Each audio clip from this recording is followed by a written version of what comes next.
Okay, happy Thursday. Hopefully everybody is enjoying their week so far. I'm excited because it's already end of the week, so yay.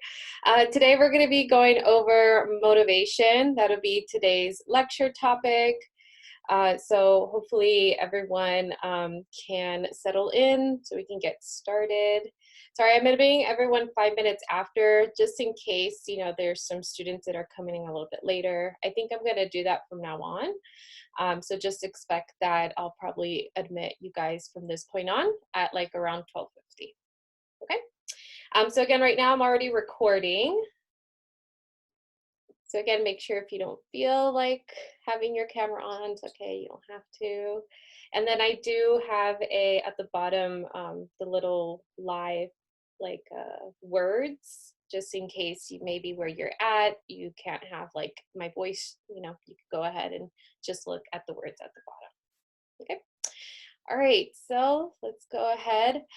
So I'm not going to go over the ground rules because at this point, I think it's pretty self-explanatory. You guys could always review the ground rules in previous recordings. But I did wanted to go over some events happening this week, okay? And I wanted to showcase this because there's going to be some extra credit opportunities, and one of the extra credit, it is attending an event. So if you guys are, can attend any of these events, then you guys potentially could get extra credit as well. So today there is an event at 3:45 p.m. to 5. I talked about this on Tuesday, but just in case, if any of you are interested to transferring to UCLA or other UCS, then you may be wanting to attend this particular event. We are going to go over this information in class, like in detail. I'm going to have it like 3 separate class days that we just talk about transfer requirements and class recommendations. But if you want to get a head start, then you may want to go ahead and attend today's event that's happening. I think they're going to have another one. So if you're not able to make it today, then you guys could always make it to a different one. Yeah, no worries. Sounds good. Thanks for letting me know, William. And then tomorrow, Friday, there's a bunch of events that are happening. There is one where if you're interested to how to fulfill your CSU GE requirements, so really like essentially how to transfer to a Cal State University. It's kind of in the morning. I know that they're also going to have this a workshop or event later on in the semester. But if you can make it tomorrow, I think that would be really helpful. There's a Title IX Student Leadership Workshop happening, Constitution Day, and then at night, there's going to be a night show. If you like astronomy and look at the stars, then you may want to attend these two right here. These seem really interesting. And there's also a men's and women's cross country. Okay, so like I said on Tuesday, I'm going to start putting these at the beginning of every week. And, so just in case you guys can make it. And if you can, you guys can go and write about it. I'll go over the extra credit in just a moment, but you guys could potentially get extra credit for just attending these events. So good question. Carlos asked about how we can confirm if we were there. So usually these, when you register for it, it'll ask you if you need an email verification. So it'll say yes or no. So just make sure to click yes, where it asks like if you need an email verification. And with that email verification, you could just attach it when you submit your report, and then I'll count that as, you attended the event. If they don't have email verification that you attended the event, then you could, just maybe take a screenshot of like the title slide, or maybe of the presenter if you want to ask them like, hi, is it okay if I take a picture of the title slide just so I can submit for proof? So anything that could really show. If you're going to campus, so this is more for online, but if let's say you're going to the bodega, which is the food pantry, then you could, take a picture of the little food that you take when you get there. So any picture or proof like that would work as well. Okay, so thank you for asking. Or again, email verification. Okay, so some news and reminders. I wanted to go over these important topics. So the first is you're welcome. The first is the outline and assignment. So there's been some recent updates, and I did talk about this on Tuesday as well, about if you want to get an idea week by week what we're going to talk about, and whether you think maybe you can miss one of the live sessions, because again, these are flexible meetings. You don't have to be here if you feel like you don't need to be here. There's a couple of changes. So one is that next week I was going to have learning styles on Tuesday and then time management on Thursday. But I'm going to have a guest speaker come on Thursday. So I wanted to switch those two. So instead, on Tuesday, we'll talk about time management, and we'll go over the time management project, and we actually will start working on it. So I would recommend, if you're able to come on Tuesday next week, so we can not only talk about strategies of time management, but that you guys can also start working on the project while you're in class. And then on Thursday, we'll talk about learning styles, and then we'll have a peer mentor come in to talk for about 15 minutes. Okay, so that's going to be a switch. I've already updated the outline on the Canvas page, so if you want to look at that, it's already updated. And then there is going to be no live Zoom on October 7th, so that's another update as well. But I'll remind you guys is when it's close to the date. Okay. Oh, sorry, somebody just came in, so let me go ahead and admit them. And again, you could just view this on the Canvas page, and I'll show you guys in a moment if you're not sure where to find it. The second is late work submission. So I did get a lot of emails yesterday and Tuesday in regards to submitting the journal late. So it was outlined in the syllabus that I don't allow any late work, but unless you speak to me beforehand, which I know some of you did, so that was great. But the reason why I don't allow it is, one, it's not fair for the students who do submit it, and then two, it is more work on me to go back and review your submission. I did, however, I kind of sat with it, talked to a couple of my colleagues, and I do want to be flexible because I understand that, life happens. So I was thinking that I will allow only one late assignment for the whole semester. You get to choose which one it is. The only exception is that the ed plan assignment, that one, because of department rules, I need you guys to finish that by like the first week of November. So that's the only one I'm not going to allow you to submit late. But like the SMART goals assignment, the time management, the career, I put all the assignments. If you guys had Canvas yesterday on your phones, you probably got bombarded by all the assignments. I purposely put them all up there so you guys could already get an idea of what the assignments are. And again, not to say that you're going to plan of which one you're going to submit late, but again, if for whatever reason you can't submit an assignment on time, then all you have to do is email me saying, I will use the SMART goal assignment as my one late assignment for the semester. You won't get any points deducted for that, okay? So, and you'll have a week to submit this late assignment, okay? So hopefully that kind of eases some of it. If you emailed me about the journal, I did respond that there is extra credit opportunities. So, of course, if like the journals are only worth 50 points and the major assignments are worth more. So that's why I'm like, I don't want you guys to worry so much about the journals. If you end up missing a journal, just do one of the extra credits and I'm pretty sure you'll make up the points. But for the major assignments, I kind of wanted to be lenient about that. So, okay, so this goes for everybody. You are allowed to have one assignment submitted late for no points deducted, but it is only one assignment, okay? You don't have to tell me why it's late, okay? You just have to, again, emailing me that you're gonna submit this late and you'll have a week extension, okay? And please let me know if you guys have any questions about that, if you need clarification as what I mean by this, okay? Because I don't want it to be confusing.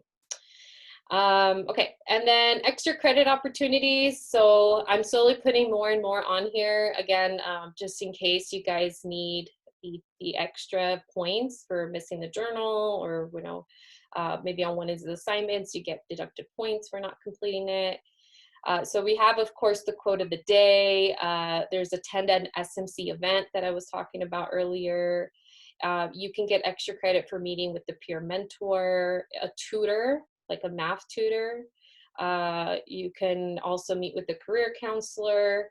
And lastly, it's present to the class your campus resource presentations that are at the end of the semester. Okay, so I'm slowly putting up the details. Again, I didn't want to bombard everybody yesterday. I already did, but I was like, I'll just ease into it. But I'll slowly put all the details up there. So if you guys want to work on any of these extra credits, then you can already start looking into that. Okay. And then the last thing, just as a reminder, we do have an upcoming assignment. It is due on September 26th, and it's the SMART goal assignment.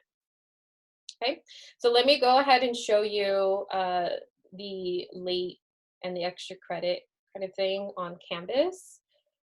So of course, it's going to be all under modules. I might put a little button for extra credit. I'm still debating on that. But here's all the extra credit modules, okay? And I'm slowly putting them up here with details and information. Like, for example, attend the campus event. You can get 10 extra credit points per event, okay? Again, you could submit an email verification, or it could be a picture, a handout, a flyer, anything that can help me know that you attended the event. Provide details of what the event was about, and then just type 3 to 5 sentences of why you chose this event and what you gained from learning, you know, or like learned from the event. So pretty simple, that I think you guys could earn those 10 extra credit points, no problem. Okay. And again, there's other extra credit on here that I'll slowly put up there. Meet with the mentor. This one's a little bit more detailed because this is what they provided for me. So I apologize of how much the information is. But you really want to make sure you read this thoroughly. For example, at the bottom, it does say about the late. If you're late for more than 10 minutes, then you need to reschedule. And it's really simple to schedule an appointment with these mentors. You just click here. You could choose a 15-minute meeting, a 30-minute meeting, very simple. And then it gives you the dates, okay? Make sure if you're meeting with a peer mentor to at least have 2 questions. Don't go in there and just be like, it's awkward for both of everybody involved. So just have 2 questions. And again, they're there to help you with any of the assignments. They themselves took Counseling 20 and got A's. So, they know most of these projects already. So they could be very, very helpful if you think you need the extra help. Okay. And then again, you get 10 extra credit points for every time you meet with them. I'm going to only allow 5 submissions maximum though. Okay, but essentially you can get 50 extra credit points for meeting with them. So, and then let's see what else. Okay, and then I also wanted to go over the late submission. So again, if you happen to, you miss an assignment and you want to go ahead and submit that late, there is right here, a module or a folder that I haven't published yet, but I'll go ahead and publish it. Where you can go ahead and submit any of the late assignments. And I'll put more details in here. Okay, so this is just to make it easier on me. You could just submit it in here. I'll review it. And then, if you follow all the directions, you'll still get full credit. Okay. All right, so those are just some updates for today that I wanted to go over. Again, let me know if you guys have any questions about these updates, later in class, or you could just send me a message. All right, so let's go back to the slides. Okay, so again, today we're going to be discussing motivation, and I already see a student says it's your favorite topic. So I definitely encourage, if any of you guys have any tips or, anything that could really help with this particular topic, I encourage you to put it in the chat for all your fellow peers to hear and see about, just because I think this is something that we all need. I know it's only week 3. Well, I feel like it's longer, but I think it's only week 3 of the semester, and some of us are already losing that motivation, right? So that's why I thought it was great to talk about this for this week. Okay, and definitely relates also as well to goal setting that we talked about on Tuesday. So 1.2 of the chapter is fairly small in regards to the motivation, but I wanted to expand it a little bit more. So it does talk about some motivational theories. Briefly, I'll go over them because this is not a psychology class. But if you are taking psychology, you may actually have heard about these already. Or if you want to learn more about it, you can. But the first theory is Maslow's hierarchy of needs. It was by Abraham Maslow in 1953. So I don't know if anybody's seen this little pyramid before, but basically found that a person will be motivated when they fulfill these specific stages or needs on these particular pyramid. So the need starts with the lowest basic level, which is the physiological needs, like your water, food, and shelter. So like once you've fulfilled this need, you'll be more motivated to go to the next stage. So then the next stage would be safety and security. So you start to think more about security of income, your salary, your body, employment, having good health, financial aid, and then, maybe some scholarships and things like that. And then once you fulfilled this particular need, then you go to the next stage, which is belonging and love. So you start thinking about wanting a relationship in your family, friends, colleagues, team members. And then after that, it's the fourth stage. And this particular stage, I think, is where motivation to compete is it's its highest, because it deals with a lot with self-esteem and status. So you start thinking about promotion, getting specific good grades, getting raises, getting respect from other people, prizes, and then of course your own status as well in life. And then once you fulfill kind of all these four stages, then essentially you're going to go to this main one, which is self-actualization. And then this one is where you feel a little bit more relaxed. You maybe start to give back to others. There's not as much pressure anymore. You become a little bit more creative as well. You kind of begin to be in your own. But this is only once, again, you complete all these other stages. Sometimes these stages fall through. Like, sadly, let's say, maybe you fulfilled all these stages, but what if you end up breaking up with your husband? Then all of a sudden your motivation starts to go back to belongingness and love. You start to focus that, oh, you know what? I need to work on my marriage because my husband's not happy. And, so again, some of these, as much as it kind of starts from the bottom to the up, it sometimes can vary depending on what stage you're in. But it's a very interesting theory that, again, I just wanted to briefly go over so you guys can get an idea of kind of where motivation starts. There is a YouTube video that I recommend watching, especially if you are interested in more of the modern economics and sociology. It explains how this theory really is involved in every aspect of our lives. And I just thought it was really interesting. We're not going to watch it because, it's a long video, but I put the link in here if you guys want to take a look at it. Another theory that the book goes over is self-determination by Edward Deci and Richard Ryan. So I don't know if any of you have ever heard of intrinsic and extrinsic motivation. Try to say that really fast. So it's very difficult for me. I might mess it up. But essentially, extrinsic motivation is external motivation. So actions are usually regulated by outside pressures, incentives, controls, awards, things like that. And they do provide some examples here. So like a student completes an assignment only if reminded of the incentive of getting good grades and or negative consequences of failing. Okay. And then versus intrinsic motivation, these are individuals that are more, the motivation is coming more internal. So they think of it more like seeing the value of learning versus just getting the good grade. So actions are adopted really more on individual, they're more enjoyable, more valuable. And then here in the example, it does say, students enjoy every topic, or assignment presented by their teacher, or any assignment that the teacher presents to you guys, because they really just want to learn and enjoy the material. Okay. Now, with this particular theory, which I thought was really interesting, is that it says that motivation is often a mix of both intrinsic and extrinsic motivation. So I think people tend to think it's two separate things, and it is. but it's oftentimes they can be mixed together. So when I was reading this section, it reminded me of like when you guys choose classes.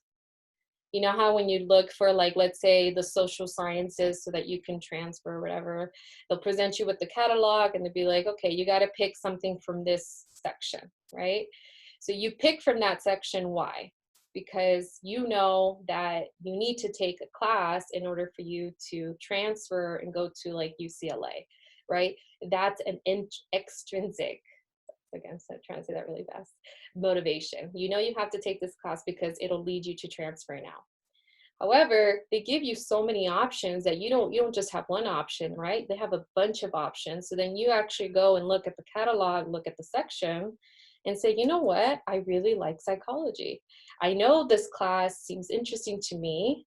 Plus, this class also can help me transfer. So do you see how it could, that one class, not only can it help you with, you know, obviously transferring out, but you also choose it because you actually are interested in psychology and interested in the subject.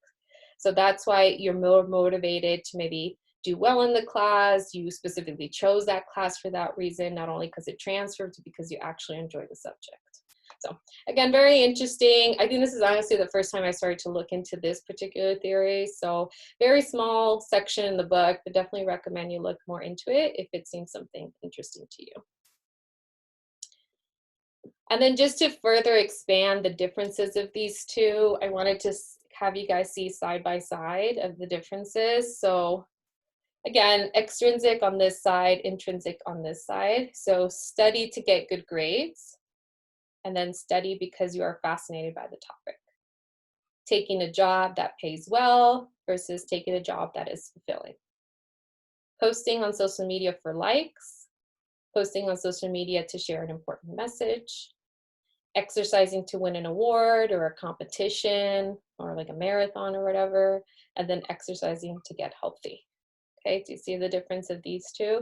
And like I said, with the theory that we just mentioned, you can have both. It's okay for you not only to get a job that pays well, but that you also find fulfilling, right? It's okay for you to post on social media because of likes, but you're also posting a very important message. And then here's just to better expand it in the book, the extrinsic end of the scale is learning that is regularly, primarily by external rewards and constraints, whereas intrinsic is learning regulated primarily by learning themselves. Okay. So this will be on the midterm, just FYI. So that's why I'm expanding it a little bit more. Again, I'll give you guys study guides, but that's why there's like a lot of information about this and why I'm mentioning it so many times. But again, super interesting, I think, in regards how you could have both of these and kind of contribute to your motivation. And the next couple of tips is really just tips to get you motivated or staying motivated. And again, this is where I encourage, if you guys have your own motivation, which let me put my chat over here so I can actually see, feel free to put it in here. Because it's always interesting to see what helps you guys motivated. So this is the textbooks, what they had tips for success. The first is keep your eye on your long-term goals while working towards immediate goals, which is why for the goal setting assignment, the SMART goals, right? I'm having you not only talk about short-term academic, like for the end of the semester, but also think of longer term. You know, if your long-term goal is to transfer to, you know, UCLA, then your short term is to take one class related to transferring out sooner, right? So you always want to make sure to have both of those. And I do think it does help you get motivated. Keep your priorities straight, knowing what is important to you, what is important to you right now, right?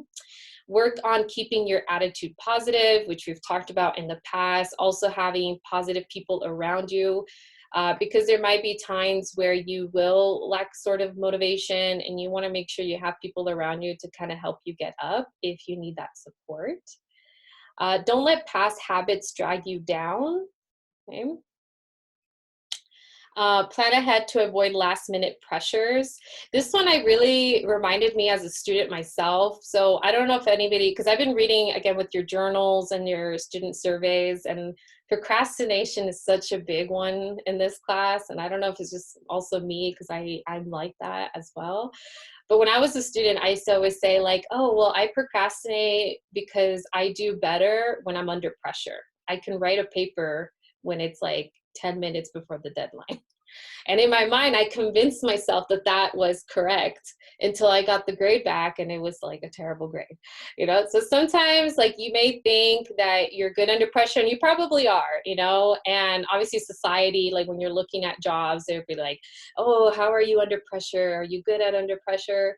But if it's possible and to release some of that stress, because for me, I would still stress out. Knowing that I can still submit the assignment at like 11:59, I still would feel a little stressed. So you want to make sure to plan ahead to avoid those like last minute stressors and pressures if it's possible, right? Focus on your successes. Okay, the little tiny successes really, and I see some students saying me too. Yeah, I feel you. Again, we're working together, us with procrastination. This is a team class effort. By the end of the semester, we're all going to be good at that. So focus on your small successes, right? The small moments, the little moments that, you have to realize. Don't think of the super negative ones that you failed, really the small successes. Break large projects into smaller tasks. So this is why not only am I sometimes having you guys do part ones and part twos, because I, as a student, I realized that if it's a really big assignment or big project, it just seemed really impossible to complete because I saw it so big. So it's nice to break it down into smaller chunks so you can start working at it piece by piece, right? So definitely recommend on any project, or even it could be like simple as math problems. I know some math problems, like they may only assign you 7 questions, but like each question is like a page and a half. I don't know if everybody's had those kind of math assignments. You're like, one question takes like this long to complete. If it takes something like that, then break it up. Do one question on Monday, do another question on Tuesday, and by the end of the week, you'll have all 7 questions done. So you just have to kind of slowly chip at it, break it up, so it doesn't seem like such this huge, big task. Reward yourself for completing significant tasks. Know what you like and, what makes you happy, and be like, you know what, I'm proud that I cleaned up my room today. Yep. So what does that mean? I'm going to go get coffee at Starbucks. So just reward yourself for the stuff and the successes you've made. Avoid multitasking as best as you can. I know sometimes it could be inevitable, but again, it goes back to maybe the planning ahead. If you guys can plan ahead, then you guys won't need to multitask as much, and you get to focus on one thing at a time. And when you focus on one thing at a time, you give yourself 100% of it, or at least 80% of it, versus you focusing on different projects at the same time. And then network with other students. Whether it's in this class or other classes, it's always good to have other people around you to not only like give you support and guidance, but also just to like talk to them, and just so that you could be like, you know what, I think I want to like quit this class. I don't want to attend the class anymore. Or I don't want to like care for it. Talk to someone, and they could hopefully maybe provide you some insight that can maybe get you to be more motivated to, do the work or attend the class or whatever have you. Okay. And I see some people are talking. So, okay, so I have some tips here. So yes, this is good. Sometimes watching some videos or music, the Rocky training montage. Oh yeah, the one, the 1, 2, 3, 4, 5, 6. Oh, that's good. So I see that sometimes like watching a video of the Rocky from Rocky Balboa, right? Could get you motivated. That's good. I also like watching, there is a bunch of like motivational videos of like, celebrities talking about that. There's like a nice background music that gets you hyped up. Certain songs, Eye of the Tiger for sure is always a good one to get you up and motivated. Thanks for sharing. Okay, I wanted to talk about morning classes because I think this is a struggle for all students Personally, I've seen that time and time again. I always tell my students, the ones I provide classes for, I'm like, okay, I know in high school you had an 8 a.m. class, but one, was it a homeroom? Okay, did we really do much in homeroom? No.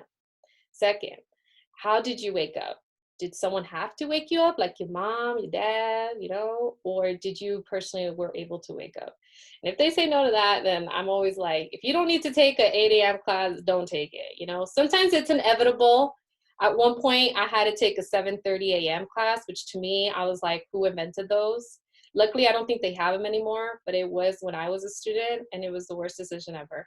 I got an A, and I'll tell you why, but it's my discipline. But it was hard.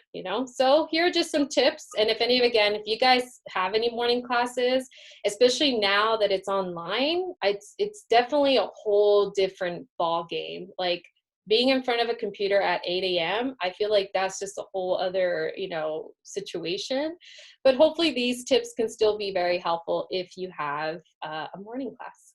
So the first is get a good night's sleep. And trust me, right now, you guys are all young and beautiful, and you're going to still be beautiful, but there's going to be a point where you can't do all-nighters.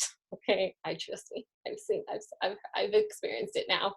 So you always want to have a good night's sleep schedule, especially if it's like you only go to classes maybe like Monday, Wednesday, it's your 8 a.m. class or whatever, or really early class. Then on Sunday, just make sure to have a good night's sleep. On Tuesday, make sure to have a good night's sleep so that you can be prepared for your Monday or Wednesday or whatever day it is. Set multiple alarms. Yep. Okay, I have 3 because I have to wake up at 4 to get to my job because it takes me 2 hours to get there. So there's the one alarm that we ignore, the second alarm that's like, and then by the third one, you get up. Some of you may need 6 or 10. There's no judgment here. But if you guys got to set multiple alarms, something's going to wake you up. And if it's not a phone alarm, I don't know if there's maybe if you still live with your parents, like my dad used to wake me up, no shame. He would be the one to be like, come on, get up, get up. So just anyone to help you get up and get it going is super helpful. 2, eat an energizing breakfast or drink. Coffee, I recently started to get into coffee. I was more of a tea person. But I allow myself 1 cup of coffee, and sometimes the coffee doesn't keep me energy. Like I see like super energized, but just making it gets me to kind of get up and start getting my day and my morning going. So, and if you have time to eat breakfast, I'm not a big breakfast person, but if you are, then definitely eat a good breakfast to kind of, again, not only get you to have something in your belly, but also to get you up and start moving and get your body flowing. 3, prep the night before. So the times where I have to go to campus right now, which is 2 days out of the week, the day before I set out my clothes, my little book bag that I have my computers, I charge my computers and all that stuff, put gas in my car the day before, not the day of. So it's just, anything that can help you prep so that you're not rushing in the morning. I also recently started to plan out like my playlist, and Audible books and podcasts, anything like that. Again, podcasts, if you guys know any good ones or anything to help you kind of with the 2-hour drive, let me know. So anything just to kind of, again, so you're not really rushing so much in the morning. Establishing a consistent morning routine. So I'm a morning person. I know it may not sound like it now that I'm like, seems like I'm complaining, but I actually wake up at 6 a.m. every day by choice. Except for that Monday, that I have to wake up a little bit earlier to get to work. But the reason why is because my brain and my body got used to waking up because I had to wake up when I was younger for high school. And I just kind of got consistent with it. And with more time, I just realized it became my new norm. So if you know, or if you want to become more of a morning person, then you definitely want to start working on being more consistent and trying to waking up at a specific time. Okay. And it takes years. I mean, it took me 5 years to really get to this point. And Jenna, again, I'm just a morning person as it is, but it's because of the consistency of waking up and building that routine. And then lastly, start with the positive start. I always say, if it's possible to have like an hour before your morning class. So if you have an 8 a.m. class, 7 o'clock, you wake up, you do what you got to do. And then hopefully you'll have like 30 minutes just to like sit and relax and just do something that really you enjoy. This could be listening to music. It could be playing with your dog or your cat or whatever pet you have. You could go for like a little brief walk, go outside, talk to your parents, talk to your friend, watch a show, read. It gives you some kind of thing to look forward to besides getting up to your class. Okay, so hopefully these tips kind of help you with the morning class. Again, sometimes, I mean, personally, I would just say if you're not a morning person, then just avoid morning classes if possible. But if you want to become a more of a morning person, then these tips, I think, for me have been really helpful. All right. And then real talk, you will lose motivation. All right. We could give all these tips and we all know we start off like, yeah, I'm going to do my bed every day. And then it's like the third day, you're like, I don't know if I want to do my bed in the morning. So we may lose motivation. And I did want to talk about my particular story in regards to graduate school.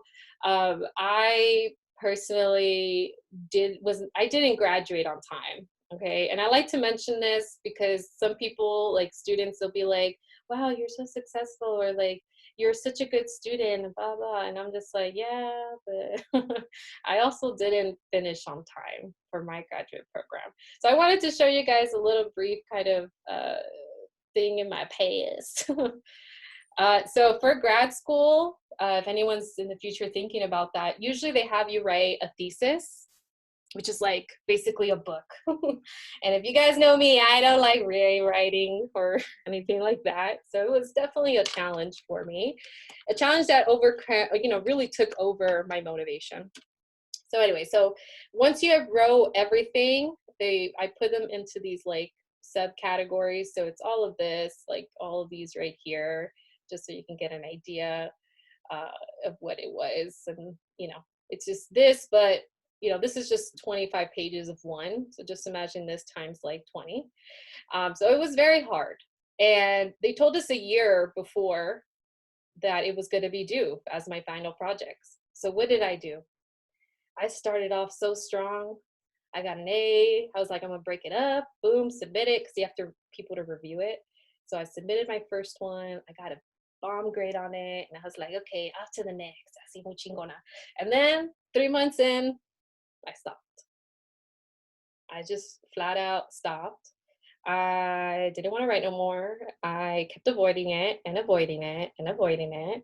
And then I started to eat donuts because that's my kind of bad habit of not avoiding stuff and procrastinating.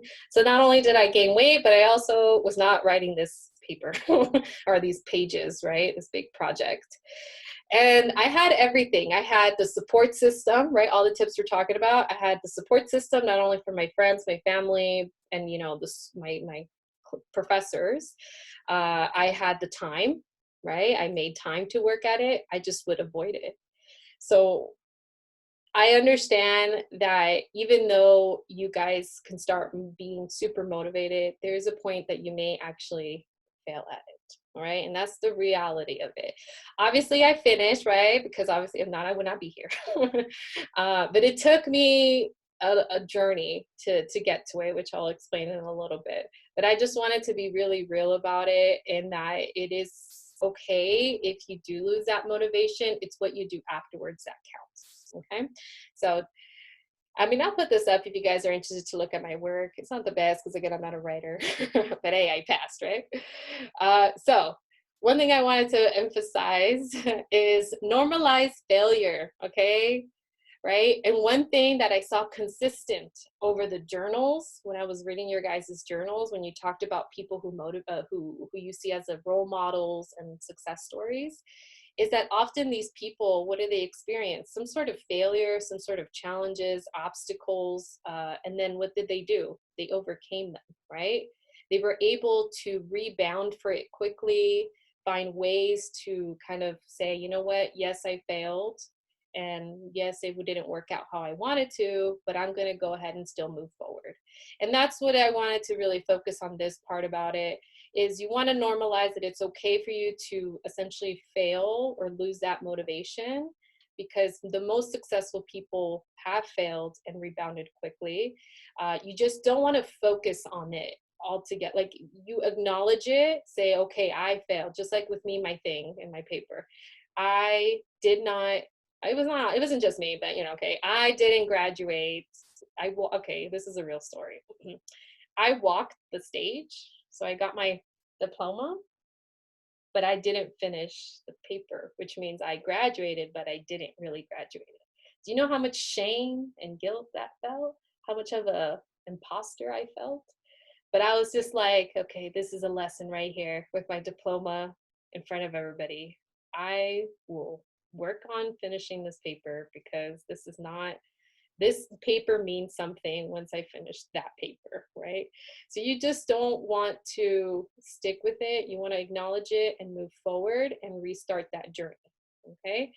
And sometimes you may take you a moment to just take a break and sit with it, you know? I'm a big overthinker. It's just my personality. I'm literally at 3 a.m. thinking of today. And even though I've already prepared for this, I'm still thinking about it. So sometimes you just need to take a moment and just take a break, you know, and then go back and revisit it. Okay. So, kind of how to get you back on track, right? When you lose that motivation is, one is finding your why and getting inspired. Okay. And I know that every why is different to everybody, just how, like with the success, right? Success means different to everyone as well. So you have to figure out what your why is and get inspired by that. So that could be maybe transferring and graduating. I know some of you talked about your families and supporting your families at the end of these journey of getting a degree. Maybe it's just for you to get a good career, be financially free. Maybe you grew up in a lower income and now you're like, you know what, not only do I want to have financial freedom for myself, but also give back to my family or my parents or, the community, etc. So you need to find what your why is and get inspired by that, especially once you lose that focus. And for me, I know it could be really funny maybe for some of you, but for me, it was my car. I mean, it was my family too, but it was my car. And I couldn't find my old car, but I had a 95 Honda Civic. It was called Turtle Shell. I still have it, actually. And that car took me to so many places, but also broke down so many times. I had a fear because every time I turned that car, or turned it on, sometimes it would, sometimes I didn't. Sometimes it would leave me on the side of the freeway. Sometimes the water would overheat, and one time it left me on the train tracks. So it was a car that I was like, I'm keeping it. People would be like, why don't you sell it? I'm like, because that car is a reminder that one day I will get a different car.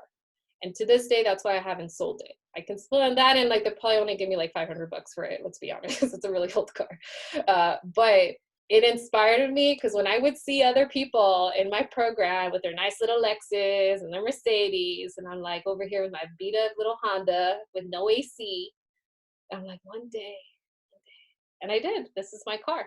I got a Type R, which is my favorite car. It's the one I wanted. I love Honda. Don't judge me. I know some people don't like Hondas, but that was my why. Okay. So whatever your why is, I would recommend you keep it to yourself, because some people are judgmental. But find what your why is. So when you think about, like, what is this all for? You kind of remind yourself this is what it's for. And now not only do I have AC, but I got a bomb car. I can like literally get my key, push the start, and it turns on without worrying if it's going to turn on. So it makes me happy, and that makes me feel like I actually completed what I was going to complete, and it motivated me to keep going. So find your why and get inspired for sure. Now, burst of motivation and versus discipline. So, and then I know Carlos mentioned right here, so motivation is emotion that ends, but discipline lasts. Yes, which is why I wanted to include this slide. So kind of going back to my story, how did I finish papers of like 300 or so pages for school? It was discipline. That's what it was. It really was. That and, other little that I'll talk about as well, but discipline is the key. Motivation, yes, it's really just the emotion. It kind of gets you.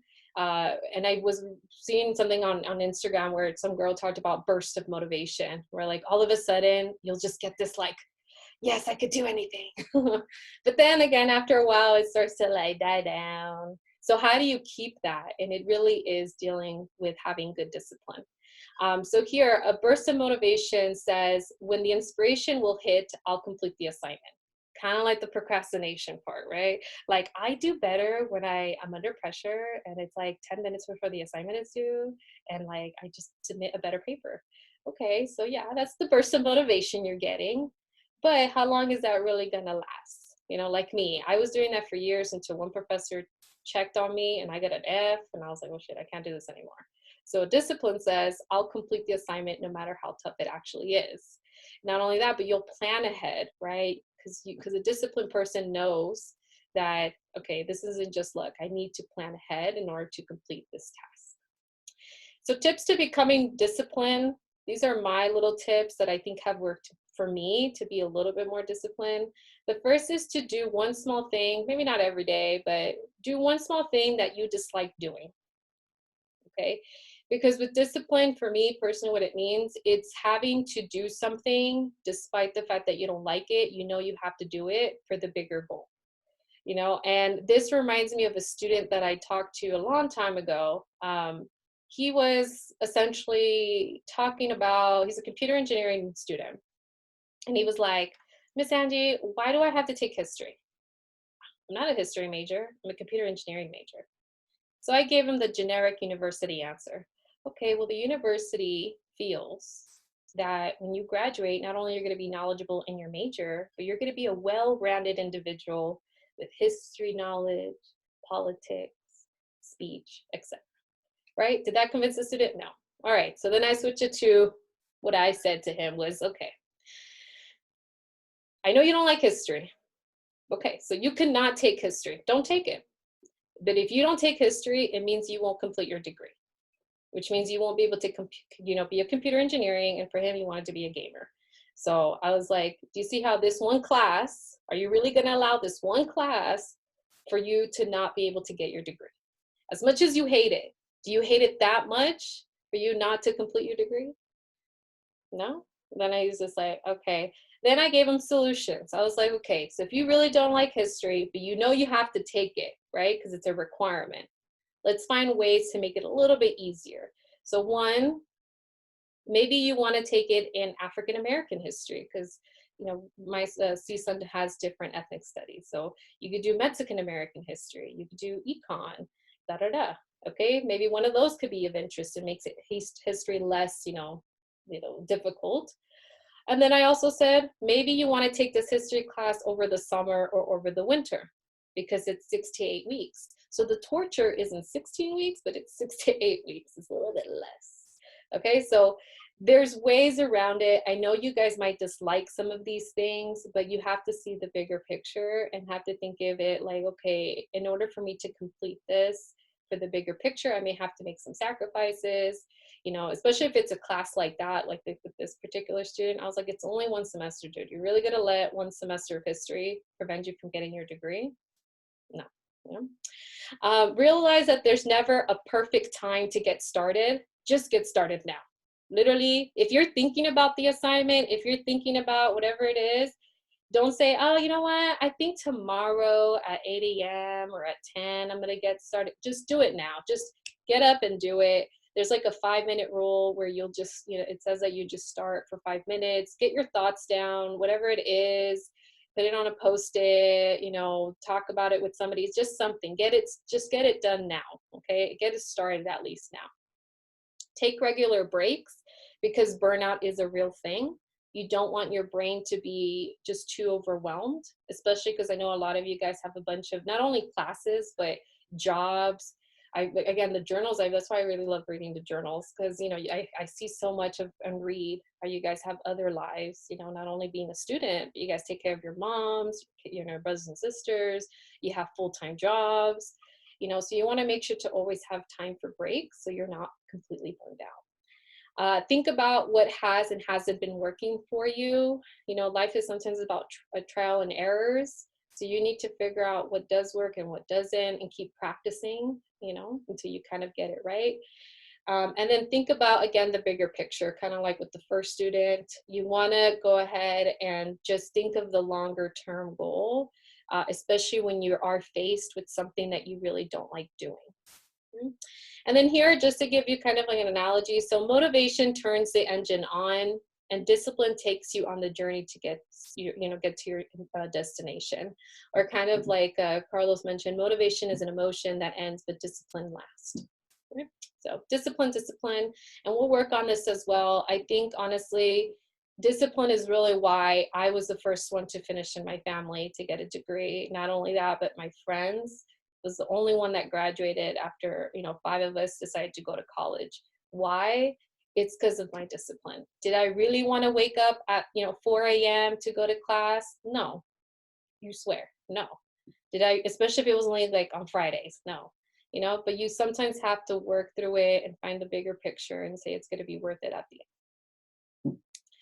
So here are my tips, and I know we're running out of time, but I just wanted to highlight 3 main ones of what, if you ever feel motivated for school stuff specifically. 1, keep a partner to, have a partner to keep you accountable. Apart from being disciplined, what really helped me finish my thesis was that I actually had a friend who didn't finish their thesis as well. So we bonded over that. We're like, you didn't finish? I didn't finish. What? So we actually met up and we would keep each other accountable. I'd be like, well, how many have you done? I've done only 10 pages. Okay, come on, let's do 5 more. All right, 5 more. So it keeps you kind of a little bit more motivated when you have someone there with you, kind of cheering you on, but also could relate. If you can find someone who's in a very similar situation, maybe taking a similar class as you, then that could be really helpful as well. Change your environment. I know this could be really difficult because of the pandemic, but when I was working on my project, we would go to different coffee shops with Wi-Fi. And not only did we get to, obviously explore new areas and new coffees and stuff like that, but it just kept us a little bit more entertained and less of the routine, So if it's possible, change your environment or maybe change your workspace. I know some of you have your computers next to your bed, maybe switch it around to a different area.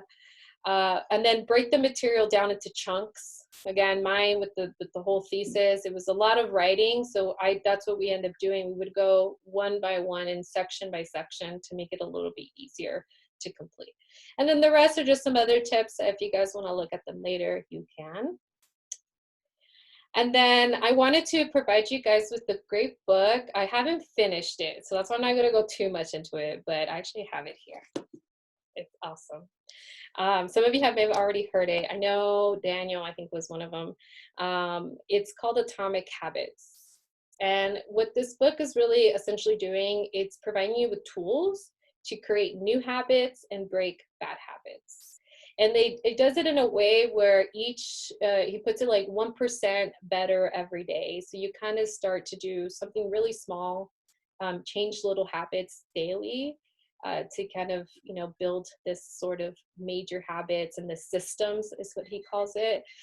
So I'm not going to go too much into it because, it's not going to be on the midterm or anything. It's really just if you guys wanted to work, again, maybe on the procrastination or any bad habits that you want to work on, this is a great, great book, and I highly, highly recommend it. They have audibles. You can go to his website, and there's a bunch of information there. It's been helping me recently to get on track health-wise, but this could apply to anything.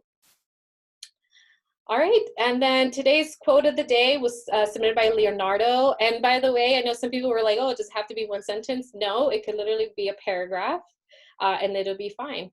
So this is the quote of the day. It's wake up to reality. Nothing ever goes as planned in the accursed world. The longer you live, the more you realize that the only thing that truly exists in this reality are merely pain and suffering and futility.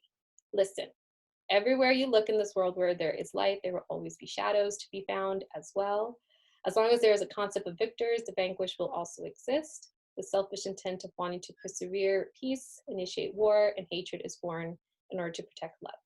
There are nesia, maybe it said excuses, casual relationships that cannot be separated. And I thought this was cool. It was actually from an anime or a manga it was a character, Madara Uchiha. I thought that